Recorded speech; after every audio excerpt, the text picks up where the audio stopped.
Assalamualaikum warahmatullahi wabarakatuh.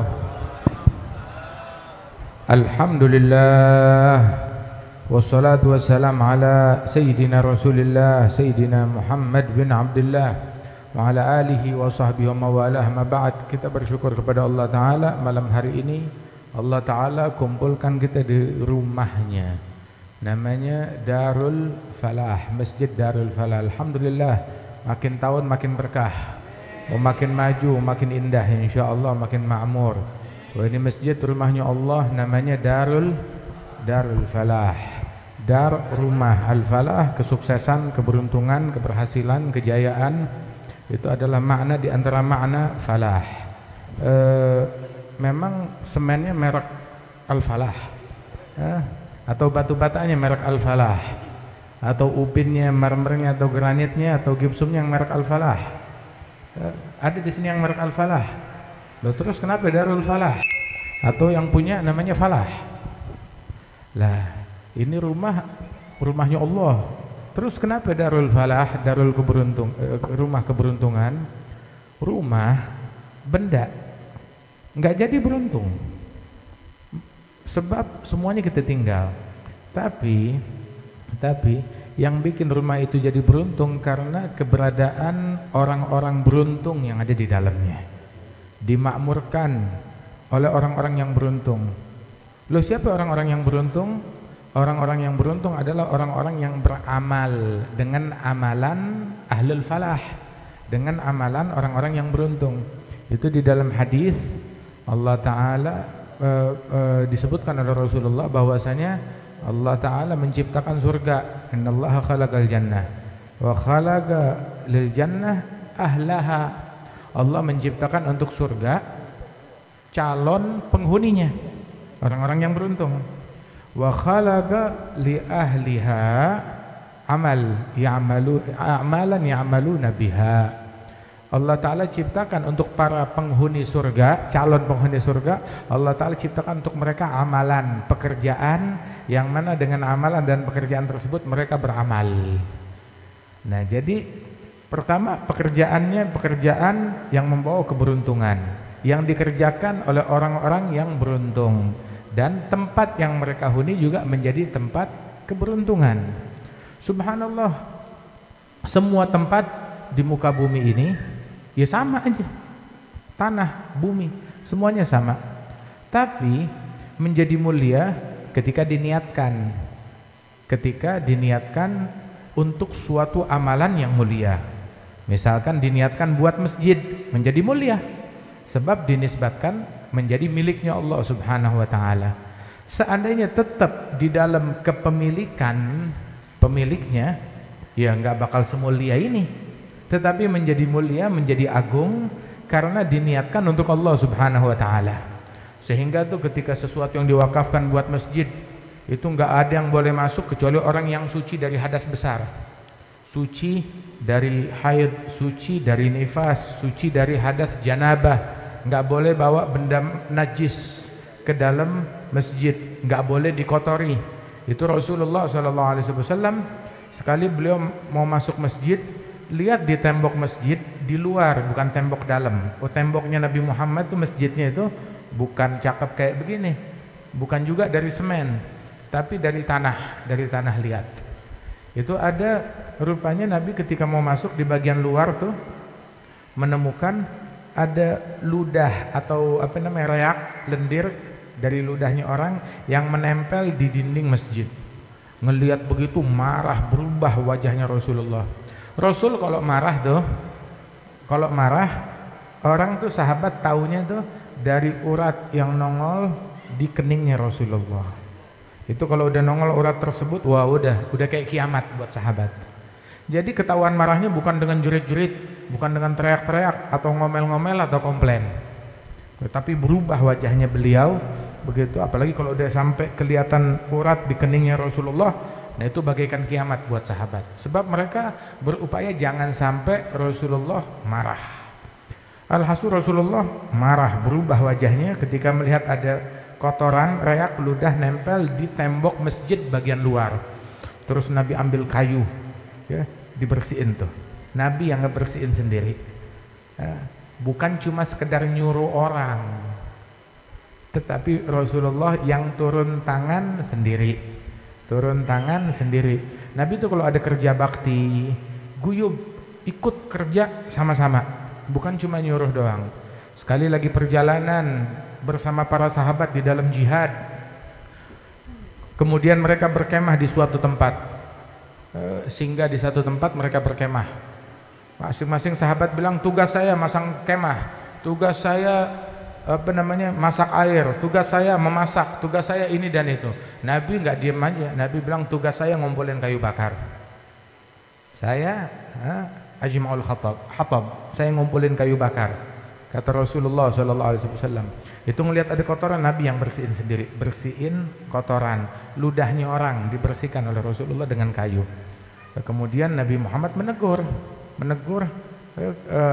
bahwasanya ini tempat yang mulia, nggak boleh dikotori hal yang semacam itu. Itu Rasulullah SAW demikian mengagungkan. Kalau rumah orang, hatta rumah presiden, dinding luarnya diludahin, ya nggak bakal separah itu. Sebab ini rumahnya Allah Subhanahu Wa Taala menjadi mulia dengan hal yang demikian. Sekali itu ada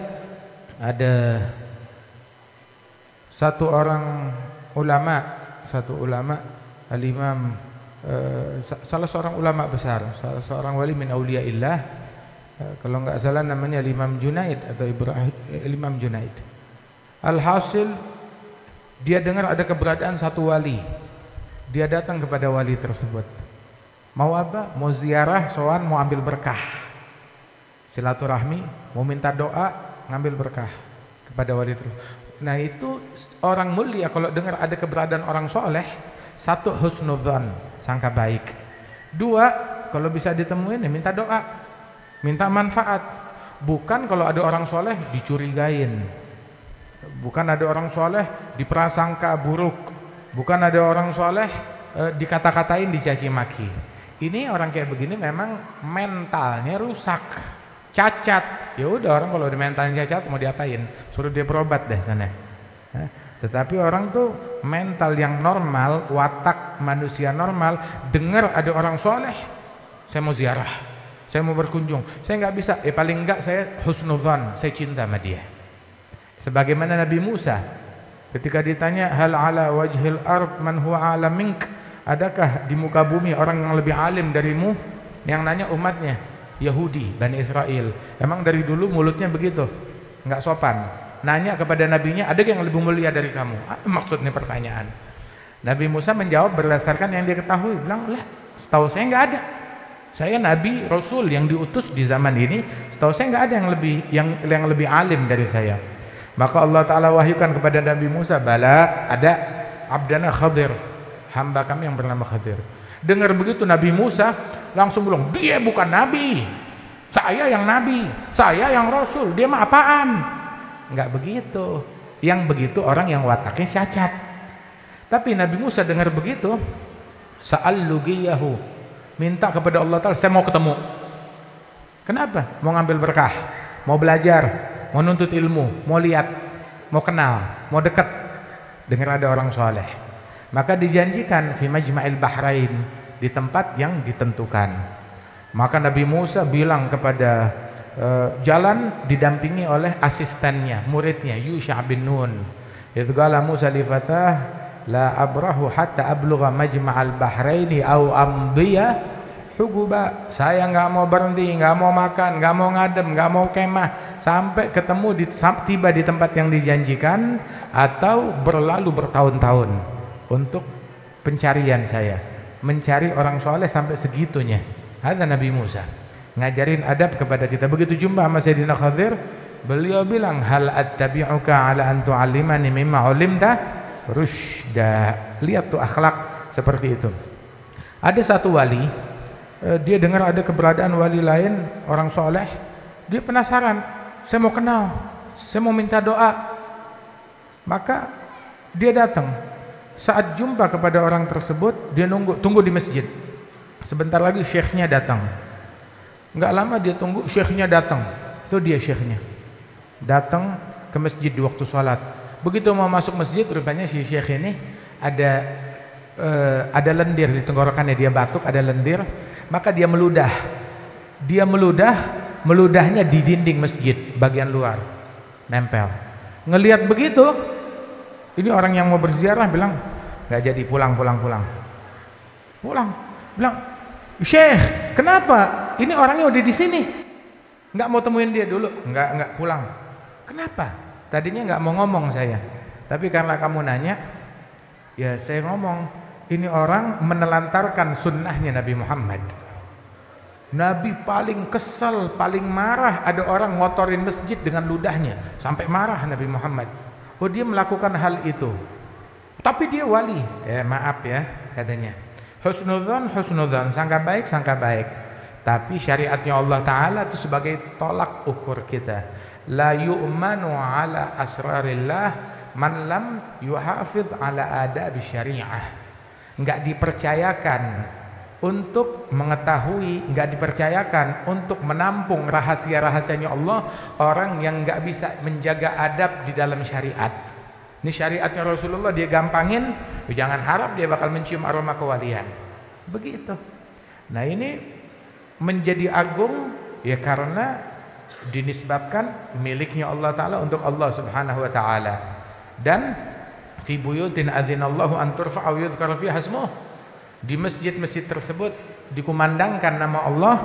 Ada siapa? Ada orang-orang beruntung. Siapa? Rijalun la tulhihim tijaratun wala bai'un an dzikrillah wa iqamis shalah wa ita'iz zakah yakhafuna yawman tataghallabu fihi al-qulubu wal absar. Dimakmurkan oleh orang-orang besar. Orang besar bukan yang duitnya banyak, bukan juga yang tahtanya tinggi, bukan juga yang populer, banyak pengikut, follower. Tapi orang besar adalah orang yang kehidupan bisnisnya, duniawinya enggak membuat dia lalai dari Allah Subhanahu wa Ta'ala, enggak membuat dia lalai dari zikir, enggak membuat dia lalai dari hadir majelis kayak begini. Wah, ada tender, ada bisnis, ada kerjaan. Itu enggak membuat dia lalai itu semua. Silakan kerja, tapi enggak membuat dia lalai untuk datang ke masjid, untuk sholat jamaah, untuk memakmurkan masjid. Nah, alhamdulillah, ini tempat namanya Darul Falah, rumah keberuntungan. Yang bikin dia beruntung adalah di situ ada orang-orang beruntung yang mengamalkan amalan kebaikan. Nah, karenanya itu jadilah kita orang-orang yang beruntung, yang sholat 5 waktu di sini, ya hadir pengajian di sini, makmurkan dengan sholat 5 waktu, qiyamul lail, tadarus Al-Quran. Kemudian juga kita makmurkan tempat ini dengan sholawat kepada Nabi Muhammad Sallallahu Alaihi Wasallam. Makmurkan ini tempat dengan hal yang diridhoi oleh Allah Subhanahu Wa Taala, sehingga dikumandangkan panggilan di tempat ini, hayya 'alas shalah, hayya 'alal falah. Ayo menuju kepada salat, ayo menuju kepada keberuntungan. Keberuntungan letaknya di sini. Kalau kita enggak menemukan keberuntungan di sini, jangan-jangan kita enggak berjodoh dengan keberuntungan. Tapi jaga adab kita saat kita masuk ke dalam masjid, jangan kita nodai. Nabi aja enggak suka ada orang buang ludah di tembok luar masjid. Apalagi kalau di dalam masjid. Masjid tuh diukupin pakai wewangian seperti di zaman Rasulullah Sallallahu Alaihi Wasallam. Bukan diukupin pakai asap rokok. Salah itu. Jangan diukupin pakai asap rokok. Ini masjid, rumahnya Allah. Masuk mall aja nggak boleh ngerokok. Masuk mall aja nggak boleh ngerokok. Masuk perkantoran aja nggak boleh ngerokok. Restoran aja nggak boleh ngerokok. Rumahnya Allah dia ngerokok. Ada galil adab. Kurang ajar itu namanya. Nggak punya sopan santun kepada Allah Subhanahu Wa Taala. Begitu. Jaga adab kita di rumahnya Allah.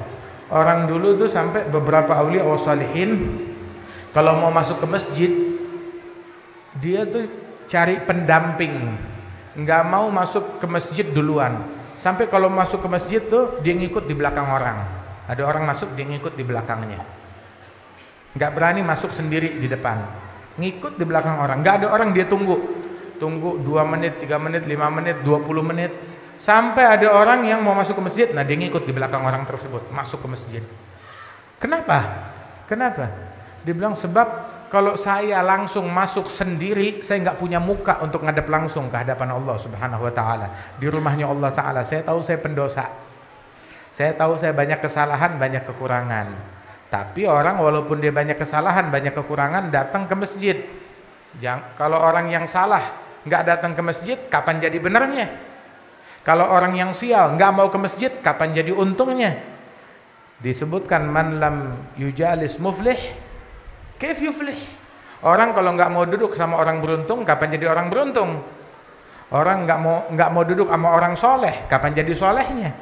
Nah begitu juga orang kalau duduk sama orang beruntung, bagaimana nggak beruntung? Pasti beruntung. Orang kalau duduk sama orang soleh, pasti soleh insya Allah. Alhamdulillah. Ini kampung kita nikmat, alhamdulillah. Maulid di mana-mana, tempat lain udah pada habis. Tapi kita nggak habis. Anugerahnya Allah Subhanahu wa taala senantiasa tercurah. Maulid di mana-mana. Tadi pagi di tempatnya Ustadz Yunus. Jangan ngambek ya. Maafin ya. Begitu hati kita mau datang, cumanya bagaimana? Tapi anak-anak yang wakilin, teman-teman yang wakilin, alhamdulillah. Wallah hati kita sebenarnya di sana. Tapi ada hal yang nggak bisa ditinggal. Terikat janji sama orang, ya udah. Emang kita niat banyak, semuanya kalau bisa mau kita hadirin. Cuma badan kita cuma satu, diri kita cuma satu. Oh kita nggak punya pintu ajaib. Tapi kita punya yang lebih dari pintu ajaib. Apa? Niat ajaib. Niatul mu'min khair min amalih. Niatnya mukmin lebih bagus, lebih baik daripada amalannya.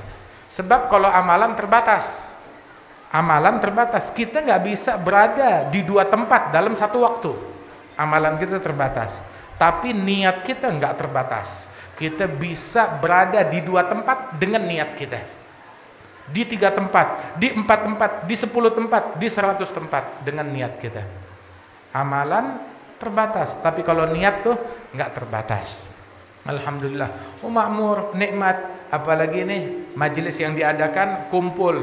Ustadz kita semuanya pada ngumpul, kompak, dalam mahabbah, akur. Ini nih nikmat kayak begini di zaman sekarang langka. Yang ada orang tuh masing-masing pada saling mencari kesalahan, saling menjatuhkan, saling menjelek-jelekkan, saling iri, saling hasud, saling dengki, saling benci. Udah gitu saling musuhannya pakai ayat Quran lagi. Hebat kan? Pakai takbir, pakai ayat Quran. Begitu. Padahal dakwahnya syaitan, tapi udah dipakai dalil buat ngejalanin prakteknya syaitan. Waliyadzubillah min dzalik. Nah kita diberikan oleh Allah Ta'ala nih persaudaraan, persatuan, ngumpul, badan kita ngumpul, insya Allah hati kita juga ngumpul. Alhamdulillah. Dan ini ini yang paling disukai oleh Rasulullah. Ini Rasulullah ngelihat kita begini girang banget. Nabi bakal bilang berarti dakwah saya sampai, pesan saya sampai. Nabi begitu nyampe ke Madinah mempersaudarakan orang. Nah ini kita ngumpul subhanallah, masing-masing bawa jamaahnya, masing-masing bawa muridnya, ngumpul semuanya sama-sama, nikmat. Ini persaudaraan, anugerah dari Allah Subhanahu wa taala. Ada ukhuwah fillah, persaudaraan yang dijalin karena Allah taala, itu segalanya. Besok mereka di hari kiamat Allah taala kasih tempat VIP di mimbar-mimbar yang terbuat dari cahaya. Di mimbar-mimbar yang terbuat dari cahaya. Orang-orang yang saling mengasihi, yang saling cinta dari Allah Ta'ala. Terus ngumpul dari mana-mana. Ngumpul dari mana-mana. Nih, ente dari mana? Katanya Purwodadi. Dari Semarang, ada pesantrennya di sana, di Semarang. Ente dari mana? Bingung kan? Ntar bilang dari Palembang, tapi nggak ke Palembang. Bilang dari dari Keraksan, tapi nggak ke Keraksan. Bilang dari Semarang, ya udah jadi deh dari Semarang. Alhamdulillah, masya Allah. Dari mana-mana tempat. Terus ada dari mana lagi? Ini Haji Novi dari Batam. Masya Allah, ada Haji Novi Iskandar dari Batam. Alhamdulillah, datang juga di sini dari Batam, nyampe ke sini. Alhamdulillah. Terus ada lagi yang lebih jauh lagi, ada Syekh Ahmad Al-Zahiri. Syekh Ahmad Al-Zahiri dari Yaman. Masya Allah, Yaman, negeri para mujahidin yang berjuang untuk membebaskan, memerdekakan Palestina. Mudah-mudahan Allah Subhanahu wa taala memberikan kejayaan. kepada semua mujahidin, dijaga, dilindungi oleh Allah Subhanahu wa taala. Alhamdulillah, ini kita ngumpul nih karena Allah Subhanahu wa taala. Saling cinta, nikmat, wallah nikmat. Sampai itu Al Habib Ali bin Muhammad Al Habsyi, beliau dakwahnya sukses. Tahu gak sukses dakwah itu diukur dari mana? Itu beliau bilang, nih, min siddah ila siddah la tajid tanazu' baina itsnain. Silahkan kamu muter di kota saya, di kota Seiwun, dari gerbang yang ujung ke gerbang yang seberang, dari batas kota sampai batas kota. Di dalam lingkaran kota ini kamu gak bakal temukan dua orang yang saling berselisih, dua orang yang saling berkelahi, dua orang yang saling ribut, yang saling bermusuhan. Ikhwanan ala sururin mutagabilin, naza'na ma fi sudurihim min ghil, dicabut kebencian dari dalam hatinya. Itu nikmat dari Allah Ta'ala. Nah, ini hadiah terbesar kita dari Maulid. Hadiah terbesar kita dari Maulid, kita pulang tuh bawa hati nggak benci sama orang, sayang sama orang, cinta sama orang. Alhamdulillah, saling berkunjung, datang ziarah. Mana yang bisa kita datengin, kita hadirin, kita datengin. Yang bisa kita datengin, kita berziarah, kita berkunjung. Itu Allah bilang di dalam hadis qudsi, wajabat mahabbati, pasti wajib harus mendapatkan cinta dariku. Buat siapa? Lil mutahabbin fiyya, orang yang saling cinta karena Allah. Wal mutazawirin fiyya, saling berziarah, saling berkunjung, saling datang karena Allah. Wal mutajalisin fiyya, saling duduknya nih sama-sama karena Allah. Wal mutabadzilina fiyya, orang yang saling berkorban karena Allah Subhanahu wa taala. Ini orang yang saling cinta, saling ziarah, saling duduk, saling kerjasama, tolong menolong, gotong royong, berkorban karena Allah, mereka pasti mendapatkan cinta dari Allah Subhanahu wa taala. Alhamdulillah, mudah-mudahan Allah Subhanahu wa taala langgengkan nikmat ini kepada kita sekalian, dan Allah taala bersihkan hati kita, wa insyaallah tempat ini makin makmur, betul-betul dijadikan darul falah, hingga enggak ada yang keluar dari tempat ini melainkan orang-orang yang beruntung, enggak ada yang masuk melainkan menjadi orang yang beruntung, keluar menyebarkan keberuntungan ke rumahnya, ke lingkungannya, ke masyarakatnya, dan enggak kita bangkit dari majelis ini melainkan Allah Ta'ala jadikan kita sebagai orang yang sukses di dunia dan akhirat, orang yang untung di dunia dan akhirat, dijadikan kita minas su'ada, dijadikan kita penghuni surganya Allah, mendapatkan ridhanya Allah, dan dekat dengan Rasulullah sallallahu alaihi wa alihi wasallam. Wa ikhwanana para asatidzah, para guru-guru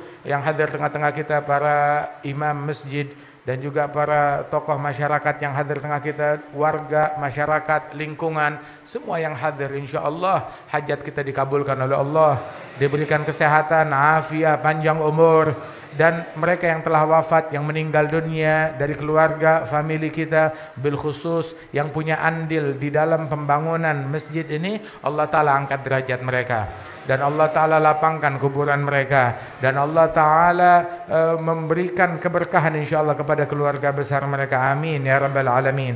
Allahumma ij'al jam'ana hadza jam'an marhuma, tafarruqana min ba'dihi tafarruqan ma'suma, wa la taj'al fina wa la minna wa la ma'ana syaqiyan wa la mahruma, birahmatika ya arhamar rahimin. Sallallahu ala sayyidina Muhammad an-nabiyil ummi wa ala alihi wasallam. Akhiru da'wana alhamdulillahi rabbil alamin. Assalamualaikum warahmatullahi wabarakatuh.